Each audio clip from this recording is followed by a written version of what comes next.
예수님의 탄생을 축하하기 위해서 동방에서 온 새 박사가 남자였습니까? 여자였습니까? 더 이런 질문하니까 또 강한 거예요. 남자였잖아요. 그래서 wise man, 영어로는 그렇게 되어 있습니다. 만약에 여자였으면 어떻게 됐을까? 만약에 동방 박사가 여자들이었다면 첫째는 미리 길을 물어서 제 시간에 도착했을 것이다. 그래서 아이를 낳을 때 옆에서 도와줬을 것이다. 그리고 마을 구유도 깨끗이 청소를 해줬을 것이다. 미역국이든 뭐든 산모에게 필요한 음식을 만들어 줬을 것이다. 그리고 유향이나 몰약 같은 뭐 쓸모도 없는 그게 아니라 아마 여자들이었다면 기저귀나 아기 속옷 필요한 물건을 가져왔을 것이다. 뭐 크리스마스를 맞이해서 여러 가지 재미있는 이야기들이 있습니다. 메리 크리스마스. 점점 가면 갈수록 그런데 크리스마스의 본질적인 의미를 잃어가고 있는 것 같습니다. 더 이상 미국에서는 기업이나 공공단체에서는 메리 크리스마스라는 단어도 사용할 수 없게 되어가고 있습니다. 그래서 뭐라고 얘기하죠? 해피 할러데이라고만 합니다. 하나님을 믿지 않는 사람들은 그렇다 할지라도 오늘은 우리 성탄절을 맞아요. 또 다시 한번 우리의 분주한 삶 가운데, 우리의 즐거운 만남 가운데, 주고받는 선물 가운데 참 성탄의 의미가 무엇인지를 다시 한번 우리는 깨닫고 주목해야 합니다. 오늘 본문은 저는 성탄절에 보통 선택하는 본문이 아닌 것 같습니다. 요한복음 1장 1절부터 18절까지 말씀이 되겠습니다. 요한복음 1장 1절부터 18절까지 말씀을 우리 다 함께 찾으셔서 같이 읽도록 하겠습니다. 1절부터 요한복음 1장 1절부터 18절까지 함께 읽겠습니다. 태초에 말씀이 계시니라. 이 말씀이 하나님과 함께 계셨으니 이 말씀은 곧 하나님이시니라. 그가 태초에 하나님과 함께 계셨고 만물이 그로 말미암아 지은 바 되었으니 지은 것이 하나도 그가 없이는 된 것이 없느니라. 그 안에 생명이 있었으니 이 생명은 사람들의 빛이라. 빛이 어두움에 비치되 어둠이 깨닫지 못하더라. 하나님께로부터 보내심을 받은 사람이 있으니 그의 이름은 요한이라. 그가 증언하러 왔으니 곧 빛에 대하여 증언하고 모든 사람이 자기로 말미암아 믿게 하려 함이라. 그는 이 빛이 아니요 이 빛에 대하여 증언하러 온 자라. 참빛 곧 세상에 와서 각 사람에게 비추는 빛이 있었나니 그가 세상에 계셨으며 세상은 그로 말미암아 지은 바 되었으되 세상이 그를 알지 못하였고 자기 땅에 오매 자기 백성이 영접하지 아니하였으나 영접하는 자 곧 그 이름을 믿는 자들에게는 하나님의 자녀가 되는 권세를 주셨으니 이는 혈통으로나 육정으로나 사람의 뜻으로 나지 아니하고 오직 하나님께로부터 난 자들이니라.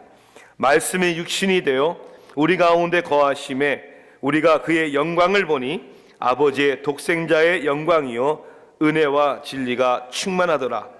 요한이 그에 대하여 증언하여 외쳐 이르되 내가 전에 말하기를 내 뒤에 오시는 이가 나보다 앞선 것은 나보다 먼저 계심이라 한 것이 이 사람을 가리킴이라 하니라. 우리가 다 그의 충만한 데서 받으니 은혜 위에 은혜로라. 율법은 모세로 말미암아 주어진 것이요 은혜와 진리는 예수 그리스도로 말미암아 온 것이라.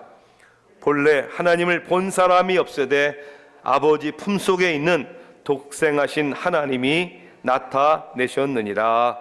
아멘.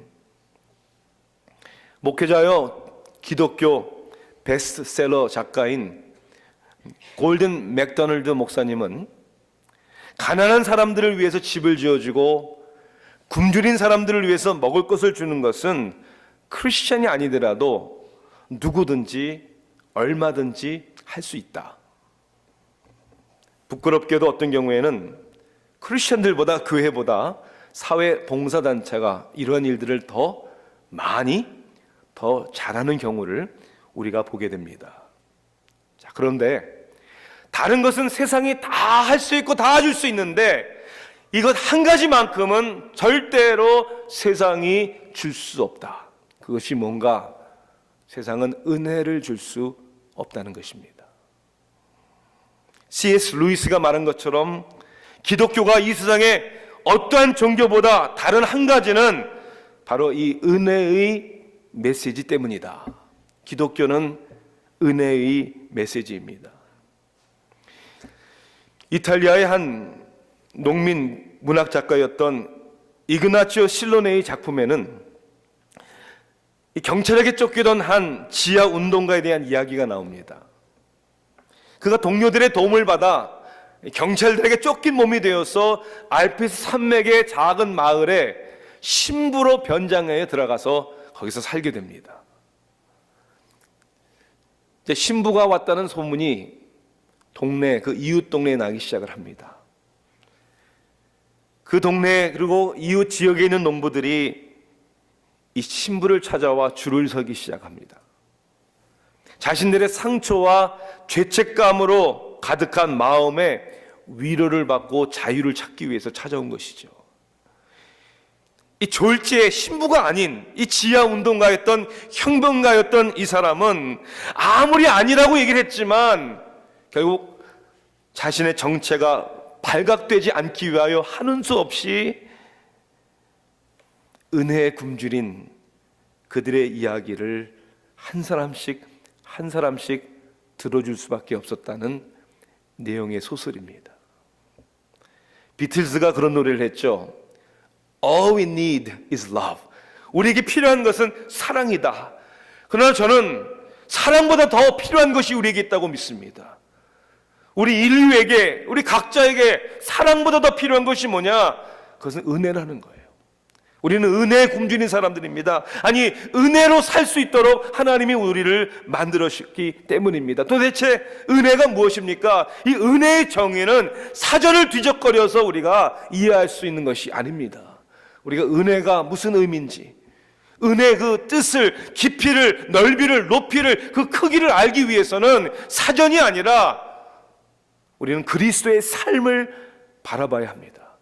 그리스도의 삶 자체가 은혜입니다. 우리가 성탄절을 맞이하여 예수 그리스도께서 하늘 보좌를 버리시고 육신의 몸을 입고 이 땅에 오신 그 그리스도가 우리에게 은혜라는 것이죠. 오늘 본문 말씀 가운데 보니까 은혜와 진리가 충만하더라.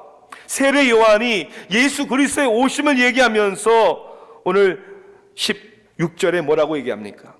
우리가 다 그의 충만한 데에 받으니 은혜 위에 은혜로라. 은혜 위에 은혜 있는데 거기 또 은혜래요. 이것을 원어를 보면요 이렇게 번역합니다. Grace instead grace. 이런 표현은 뭐냐면 끊임이 없다는 거예요. 은혜가 있는데 거기다 또 은혜, 끊임없는 은혜, 하나님이 주시는 은혜라는 것입니다. 그리스도가 이 땅에 오신 목적이 저와 여러분의 삶 속에 그 무엇보다도 필요한 은혜 위에 은혜를 더하시기 위하여, 그래서 우리는 은혜에 충만한 사람들이 되어야 되는 것입니다. 도대체 이 은혜라는 것이 뭘까? 은혜 위에 은혜를 더하셨다는 이 의미는 도대체 어떤 것일까? 오늘 우리는 성탄의 메시지를 통해서 하나님의 말씀 가운데 깊이 깨닫기를 원합니다. 은혜를 우리가 이해하기 위해서는 먼저 도대체 왜 우리는 은혜가 필요한 것일까? 은혜의 필요성을 우리는 생각해 봐야 합니다.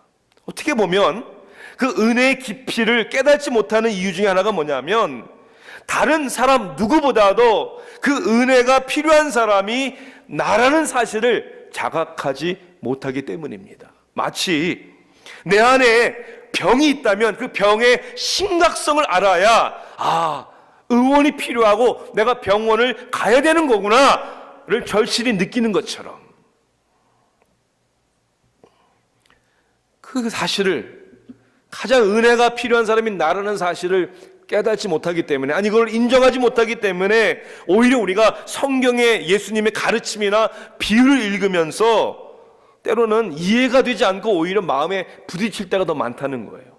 예를 들어 볼까요? 아버지의 준 유산을 가서 다 탕진하고 인생의 밑바닥을 치다가 돌아온 탕자, 그 탕자를 아버지가 아무 조건 없이 받아주고 오히려 잔치를 베풀어 주는 것을 보고 큰 아들이 화가 나잖아요. 이해가 안 되잖아요. 자기는 평생 아버지의 뜻을 거역하지 않고 열심히 일해 왔는데 왜 이 탕자는 다 탕진하고 돌아왔는데 왜 받아주고 왜 잔치를 베풀고 그러시나.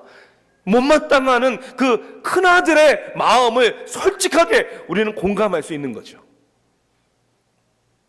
99마리의 잘 있는 양을 놔두고 잃은 양 한 마리를 찾아 나서는 목자의 모습을 생각해 볼 때 not fair. 왜? 지가 잘못해서 길을 잃었는데 왜 가만히 잘 있는 99마리의 양을 더 잘 돌봐주시지, 그까지 한 마리 잃어버렸다고 왜 그걸 찾아 나서는가? 이해가 안 될 때가 있어요. 아마데우스라는 원래 연극이었고요, 영화로도 만들어졌습니다. 아마데우스는 울프갱 아마디우스 모차르트의 중간 미들 네임이죠. 실질적인 모차르트에 대한 이야기입니다. 그런데 그 아마디우스의 영화를 저도 봤는데요, 거기에 나오는 모차르트 외 주인공 중에 한 사람이 누구냐면 안토니오 셀리에리라는 정말 하나님을 경외하고 평생 음악을 통해 하나님께 영광 돌리기를 간절히 소원하는 그 사람에 대한 이야기가 있습니다. 그런데 이 사람의 판단에는 자기는 그렇게 진실되게 하나님을 찬양하길 원하는데 정말 늘 철없고 망나니 모차르트, 그 모차르트에게 왜 하나님은 자기보다 더 탁월한 음악적인 재능을 주셨는지 이해가 되질 않는 거예요. Why? 불공평한 거예요. 철없고 망나니 모차르트, 자기보다 월등한 음악 재능이 있다는 걸 보고 그것을 받아들이지 못하는 거예요. 하나님이 이해가 되지 않는 거예요. 도대체 하나님의 뜻이 무엇인지.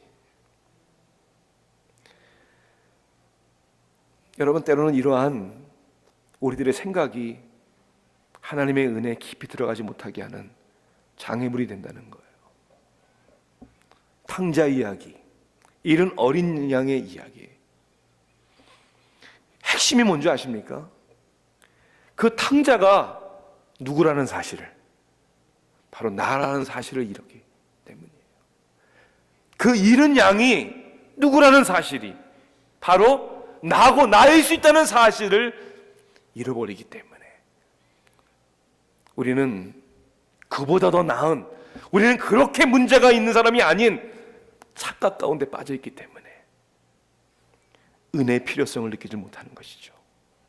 왜 우리가 하나님의 은혜가 필요하다고 얘기를 합니까? 그 탕자가 나이기 때문입니다.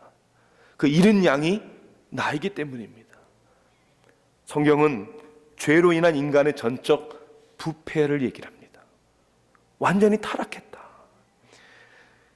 여러분, 도덕과 윤리의 문제가 뭡니까? 무엇이 옳은지, 그리고 내가 어떻게 해야, 어떻게 선하게 살아야 하는지를 모르는 것이 도덕과 윤리의 문제가 아니라는 것이죠.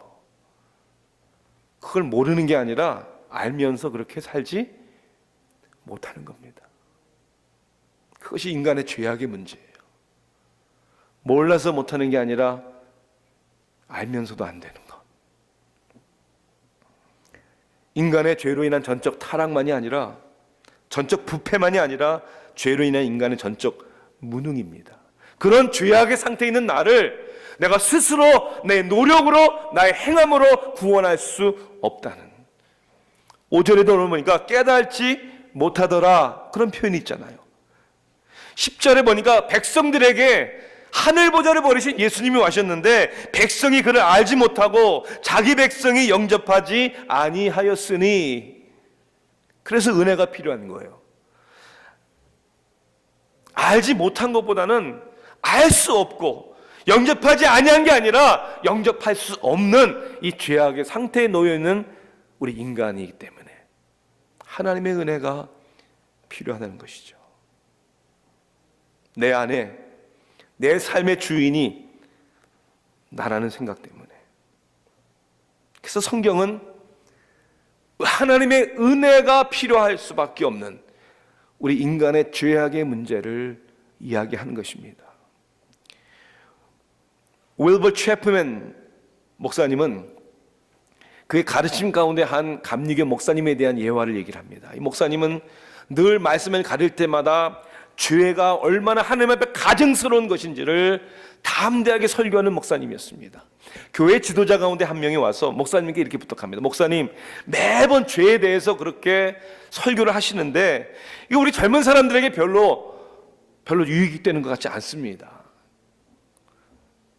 좀 목사님, 너무 이렇게 강하게 얘기하지 마시고 죄를 우리 인간의 연약함이다, 실수다, 부족합니다 라고 오히려 이야기하시는 것이 우리 젊은이들에게 더 도움이 되지 않겠습니까? 감리교 목사님이 그렇게 얘기를 했대요. 그래서 무슨 말씀을 하시는지 알겠습니다. 그러니 가더니 병을 하나 가져오셨어요. 그리고 그 목사님이 그 교회 지도자들에게 보여줍니다. 이 병은 보시다시피 이 안에 독약이 있습니다. 그리고 병 바깥에는 빨간 글씨로 poison, 극약이라고 써 있습니다. 제가 이 극약이라고 써 있는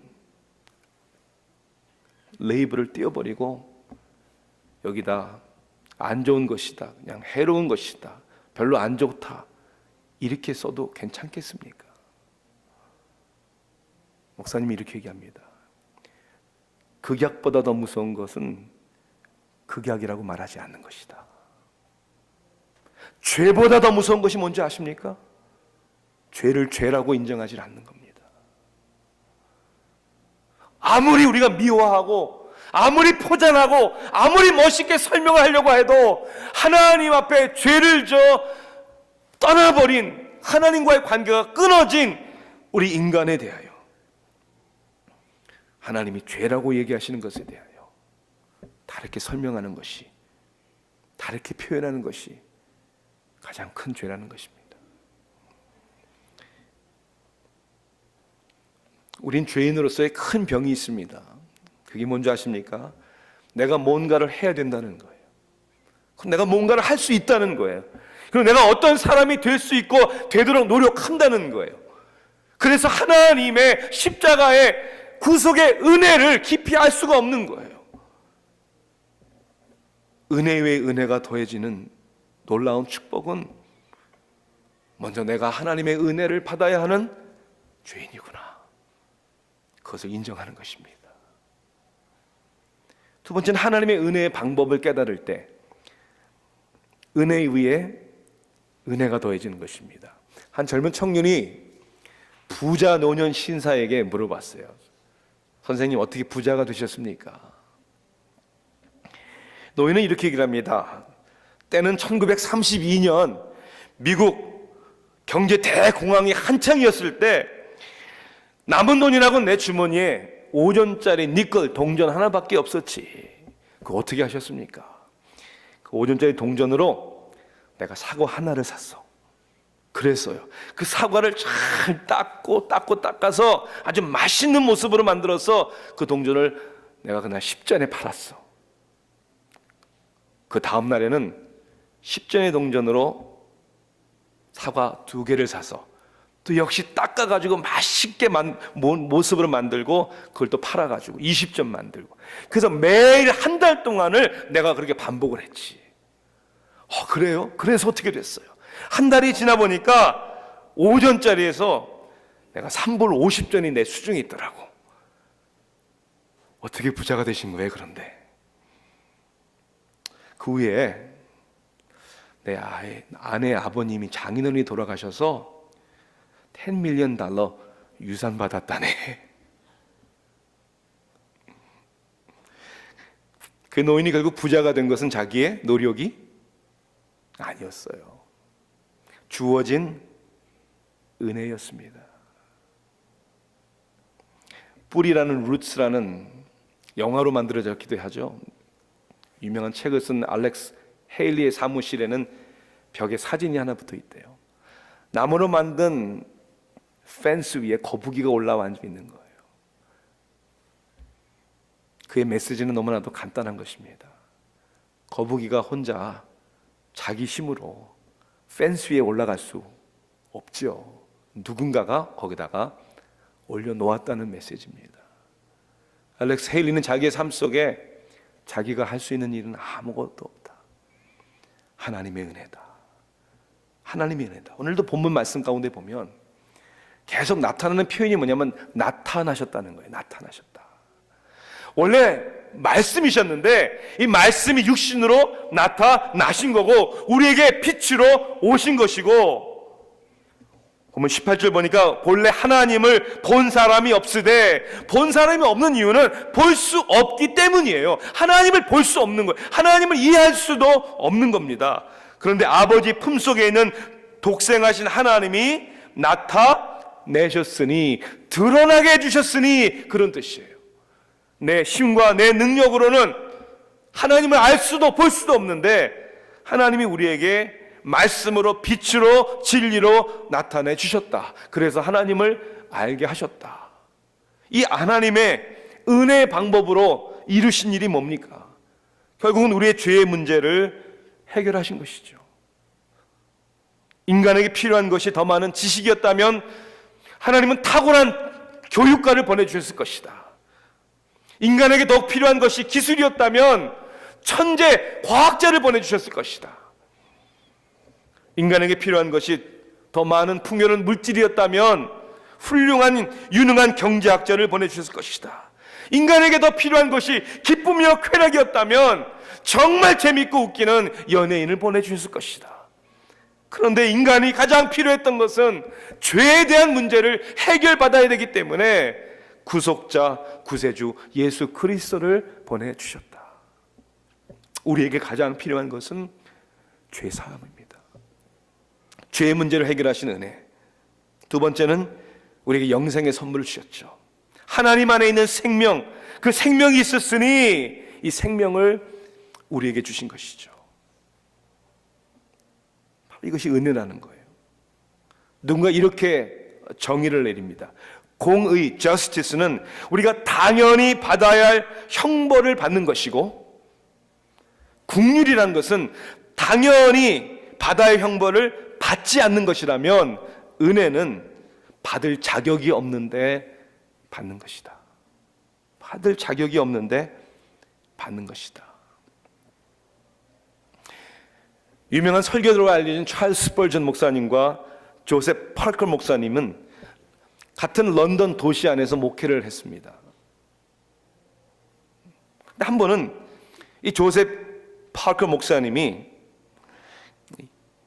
이 찰스 스펄전 목사님이 운영하는 고아원에 있는 고아들의 참 힘들고 어려운 상황에 대해서 이렇게 설교를 하다가 얘기를 했대요. 그런데 찰스 스펄전 목사님에게는 어떻게 이 소식이 들어왔냐면, 마치 그 목사님이 스펄전 목사님을 공격하고 비판하는 것처럼 화가 나가지고 주일 설교 시간에 찰스 스펄전 목사님이 조셉 파커 목사님에 대해서 그냥 맨 비냥의 비판의 메시지를 던진 거예요. 유명한 찰스 스펄전 목사님의 설교의 내용이 그 다음날 신문에 기사 내용으로 나와버렸어요. 그 사람들이 이제 굉장히 흥미로운 거예요. 이제 오는 주일날 조셉 파커 목사님은 여기에 어떻게 대응해서 주일날 어떻게 설교할 것인가. 그날 다른 때보다도 더 많은 사람들이 교회에 몰려왔대요. 조셉 파커 목사님이 스펄전 목사님에 대해서 어떻게 설교할 건가. 주일이 되어 설교할 시간이 되었습니다. 조셉 파커 목사님은 이렇게 설교를 합니다. 그리고 설교 가운데 이렇게 말씀합니다.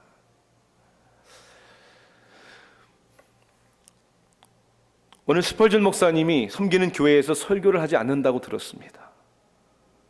그리고 고아들을 위하여 헌금 시간에 헌금을 걷는데 그 시간이 없다고 들었습니다. 오늘 우리 교회에서 대신 스펄전 목사님의 교회에서 운영하는 고아원을 위하여 우리가 헌금합시다. 전혀 뜻밖의.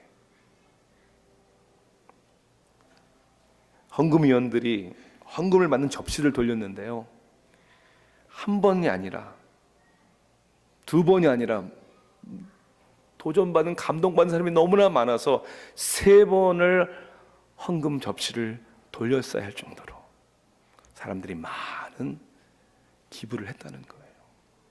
그 주중에 조셉 파커 목사님의 사무실에 누가 문을 두드립니다. 누가 찾아왔겠어요? 스펄전 목사님이 찾아왔어요. 그러면서 그는 이렇게 고백을 했다고 합니다. 내가 마땅히 받아야 할 것을 주지 아니하시고 내가 가장 필요한 것을 저에게 주셨네요. 이게 은혜입니다. 우리가 당연히 받아야 할 심판과 멸망을 주지 아니하시고 우리 스스로 어떻게 할 수 없는 죄 용서를 우리가 가장 필요한 것을 주신 은혜. 그것이 은혜 위의 은혜입니다. 이 하나님의 은혜, 은혜 위에 넘치는 은혜에는 능력이 있습니다. 하나님의 은혜는 능력이 있습니다. 그 은혜를 입고 그 은혜로 사는 사람들에게는 세상의 어떤 권세보다 어떤 신보다 더 큰 능력을 삶 가운데 경험합니다. 어떤 능력일까요? 첫째는 하나님의 자녀가 되게 하시는 능력입니다. 12절 말씀 보니까 영접하는 자 곧 그 이름을 믿는 자들에게는 하나님의 자녀가 되는 권세를 주셨으니. 왜 성경은, 왜 하나님은 다른 어떤 표현보다 우리를 자녀 되셨다 이렇게 표현할까? 여러분, 자식, 자녀 이 한마디면 끝나는 거 아닙니까? 우리 말에 자식 이기는 부모가 없다 이런 표현을 쓰는데 그것은 이길 수 없기 때문에 이기지 못하는 것이 아니라 자식이기 때문에 져주는 겁니다. 그게 부모잖아요. 그게 하나님이 우리를 자녀다 이렇게 불러요. 자녀다. 사도 바울이 디모데를 믿음으로 난 아들이다 이렇게 표현하잖아요. 저는 목회자로서 이 말씀 가운데 이렇게 고민해 봅니다. 제가 섬기는 여러분들을 믿음으로 난 믿음의 영적 자녀라고 정말 생각한다면 문제가 하나도 없겠다. 문제가 하나도 없겠다. 자식인데, 자녀인데 그렇게 속썩이고 말 안 들어도 결국 자식이기 때문에 받아주고 감싸주는 것이 부모이라면 하나님이 우리를 그렇게 생각하신대요. 하나님의 자녀다. 이게 얼마나 큰 축복인지 모릅니다. 이것이 얼마나 큰 권세인지 모릅니다. 이것이 얼마나 큰 우리의 삶에 힘이 되는지 모릅니다. 하나님의 자녀가 되게 하시는 능력만이 아니라 하나님의 자녀답게 살게 하시는 능력입니다. 자녀가 되었으면 자녀답게 사는 것이죠. 우리의 신분이, 우리의 정체성이 변화될 때 비로소 우리의 삶의 행동이 달라지기 시작하는 거예요. 아, 내가 이제는 하나님의 은혜를 받은 자녀구나 라는 나의 정체성이 깨달아지고 확신이 올 때 하나님의 자녀답게 살아지는 겁니다. 생명을 얻었기 때문에 행복하게 살 수 있는 것이고, 주님이 우리를 먼저 섬겨주셨기 때문에 우리가 섬길 수 있는 것이고, 사랑을 받았기 때문에 사랑할 수 있고, 우리를 용서해 주셨기 때문에 용서받은 하나님의 자녀답게 용서해 줄 수 있는 것이죠. 2차 세계대전 당시에 유태인들만 아니라 이 독일 군들에 의하여 수많은 폴란드의 무거운 사람들이 대량 학살을 당했습니다. 전쟁이 끝난 후에 그래도 크리스천들이라도 서로 용서하고 화해해야 되는 것이 아니냐 해서 폴란드 크리스천들과 독일 크리스천들과의 화해의 만남의 시간이 있었어요. 독일 크리스천들이 폴란드 크리스천들에게 이렇게 간곡히 자신들을 용서해 줄 것을 부탁을 합니다. 그때 한 폴란드 크리스천이 일어나서 이렇게 얘기를 합니다. 이 폴란드의 땅에 작은 돌 하나라도 폴란드 사람들의 피가 물들지 않은 돌이 하나도 없는데 어떻게 우리가 당신들을 용서할 수 있습니까? 분위기가 굉장히 어색하게 됐어요. 오죽 가슴에 맺힌 이 원한과 불신 때문에 그렇겠습니까? 어색해진 모임을 마치기로 하고 헤어지기 전에 함께 주기도문을 함께 암송을 했다고 합니다. 하늘에 계신 우리 아버지여, 이름이 거룩히 여김을 받으시오며 나라가 임하시오며 뜻이 하늘에서 이루어진 것 같이 땅에서도 이루어지이다. 우리에게 일용할 양식을 주옵시고 우리가 우리에게 죄진 자를 사해 준 것 같이 우리의 죄를 사하여 주시고. 이 대목에서 모든 사람들이 더 이상 주기도문을 암송하지 못합니다. 고요함이 흐릅니다. 그때 어떻게 용서할 수 있냐고 말했던 그 폴란드 크리스찬이 일어서서 독일 크리스찬들에게 이렇게 얘기를 합니다. 내가 당신들을 용서하는 것을 거부한다면 저는 더 이상 하늘에 계신 우리 아버지여라고 기도할 수 없을 것 같습니다. 더 이상 내 자신이 크리스찬이라고 말할 수 없을 것 같습니다. 솔직히 인간적으로 당신들을 용서할 수는 없습니다. 하지만 하나님이 우리를 도와주셔서 용서토록 하실 것입니다. 은혜에는 능력이 있는 거예요. 하나님의 용서하심을 경험했기 때문에, 우리 하늘 아버지라고 부를 수 있기 때문에 용서할 수 있는 것이죠. 이러한 은혜의 능력에 넘침이 있는 곳에는요, 기적이 일어납니다. 은혜에 의해 은혜가 넘치는 곳에는 기쁨이 충만합니다.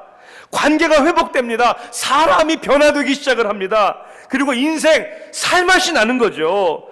은혜가 충만할 때 성도는 성도다워지는 것이고, 은혜에 의해 은혜가 충만할 때 비로소 교회가 교회다워지는 것입니다. 여러분 믿으십니까? 은혜가 충만한 사람들이 모인 곳에는 여러분 파티가 벌어지는 거죠. 뉴욕에 여러분 비행기 타고 가시면 라구아디아 공항에, 케네디 공항에 도착하시죠. 라구아디아 공항은 1930년도인가요? 라구아디아, 뉴욕의 시장이었던 라구아디아 시장의 이름을 따서 지은 공항 이름입니다. 그분의 별명은 작은 꽃, Little Flower. 왜냐하면 키가 저보다도 훨씬 작은 5 feet 4 inches. 그리고 늘 가슴에 카네이션 꽃을 늘 달고 다녔대요. 그래서 별명이 Little Flower예요. 정말 인물이었다고 합니다. 그래서 뉴욕 시장 가운데 많은 사람들의 기억에 남는, 그래서 공항 이름을 라구아디아라고 할 정도로. 한번 그가 뉴욕 시장으로 섬기던 당시에 1935년 1월이었습니다. 추운 겨울이었어요. 그 뉴욕시의 콜하우스, 이 법정의 이 법을 이제 판단하는 법정을 이제 방문을 했대요. 그도 판사 출신이었습니다. 그래서 그날 그 담당 판사를 일찍 집에 보내드렸어요. 그리고 자기가 대신 이제 벤치에 앉아서 이제 그날 뭐 티켓 받고 온 사람, 뭐 작은 범죄를 저지르고 온 사람들을 이제 그날 판사를 대신해서 자기가 이제 판결을 하기 위해서. 라구아디아 시장 앞에 처음 나온 여인은 할머니였어요. 빵을 훔치다가 붙잡혀서 가게 주인이 고소해서 붙잡혀온 할머니였습니다. 할머니는 빵을 훔친 이유에 대해서 이렇게 설명합니다. 남편은 일찍이 가정을 버리고 떠났고 딸 아이와 두 손주와 함께 살고 있는데, 딸 아이가 지금 알아 누워 있고 두 손주는 배고프다고 울고 있고 어쩔 수 없어 손주들을 먹이기 위해서 빵을 훔치다가 이렇게 붙잡혔습니다. 가게 주인은 기피코 법을 받아야 된다고, 동네가 좋지 않고 도둑질하는 사람이 너무나 많아서 한번 본을 보여줘야 된다고 고소를 철회하지 않습니다. 레구아리아 시장 판사는 할머니를 향하여 나는 당신에게 형을 내릴 수밖에 없습니다. 10불 벌금을 내든지 10일 징역을 살든지 둘 중에 하나입니다. 돈이 없어서 빵을 훔친 할머니에게 10불이 어디 있습니까? 형을 내리면서 라구아리아 시장은 호주머니에서 10불을 꺼내서 여기 당신의 벌금값을 내가 지불하겠습니다. 그것만이 아니에요. 그 법정 안에 있는 모든 사람들에게 추운 겨울에 손주들을 먹이기 위하여 빵을 훔칠 수밖에 없는 그런 도시 안에 살고 있는 당신들도 잘못한 게 있으니까 이 법정에 안에 있는 모든 사람들 벌금 내세요. 50전씩 다 벌금을 때렸대요. 다음날 아침 뉴욕시 신문에 대문짝만하게 기사가 났습니다. 기사 내용은 그날 그 법정 안에서 거쳐진 벌금이 47불 50전, 그 거쳐진 벌금을 그 할머니의 손에 쥐어졌다는 거죠. 그 안에는 경찰도 또 교통법규 어겨가지고 들어온 사람도 여러 사람들이 있었는데 다 50전씩 판사가 벌금을 때리니까 다 벌금을 낸 거죠. 그리고 기사의 마지막에는 50전 벌금을 낸 그 모든 사람들이 일어나 기립박수를 시장에게 보냈다. 추운 겨울 외로움과 고통과 사랑이 메마른 곳을 변화시키는 기적은 은혜입니다. 마땅히 받아야 할 형벌이 아닌 기회를, 사랑을, 도움을 주는 은혜. 이 은혜가 저의 삶을, 여러분의 삶을 변화시키기를 원합니다. 우리의 가정과 교회를 먼저 변화시켜 주시기를 원해. 그리고 세상을 변화시키는 하나님의 사람들이 되길 원합니다. 기도하시겠습니다.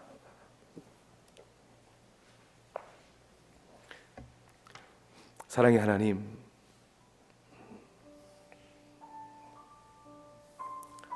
누구보다 더 이 은혜가 저에게 필요합니다. 이 은혜가 없으면 하나님, 제 마음은 자아중심적으로 가득 차고 정죄와 비판과 하나님, 용서하지 못하는 미움으로 가득 찰 수밖에 없습니다. 은혜 위에 은혜라.